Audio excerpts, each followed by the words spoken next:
Encore Isabelle Junot en très bonne compagnie avec M. Dany Laferrière dans le cadre du 8e Festival international du film Black de Montréal. Bonsoir. Bonsoir.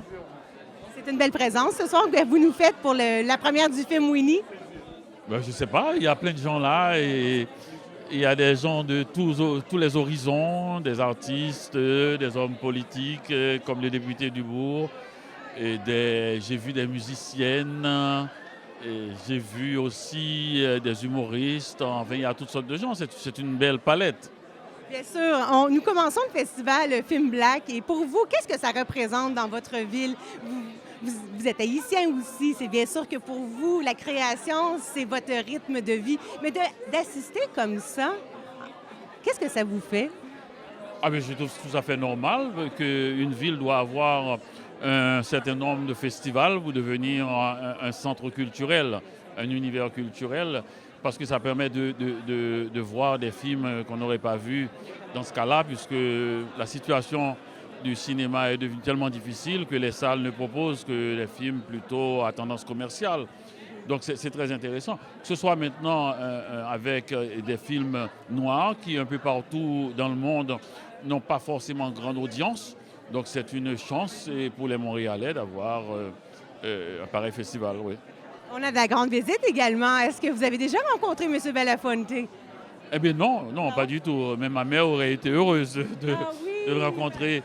Et oui, il a été le bel homme de sa génération et il est toujours resté un homme élégant, en plus d'être un homme engagé dans toutes les causes sociales aux États-Unis. Et puis, justement, avec tout ce qui s'est passé en Haïti maintenant, est-ce que vous êtes fiers des progrès que le Québec et le Canada a fait pour, si on peut dire, donner une seconde vie encore en Haïti? Ah oui. Par rapport aux tragédies, pas seulement une seule tragédie, le séisme.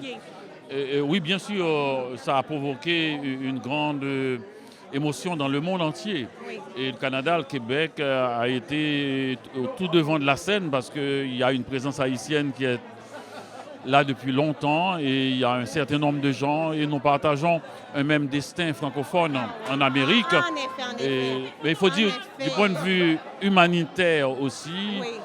les gens se sont mis debout pour aider des frères finalement, puisque nous sommes tous des frères. Parce que nous avons rencontré le frère Franklin, justement, Lise Gontarène, cinéaste, qui a fait un film justement sur les jeunes là-bas, les lacs collinaires.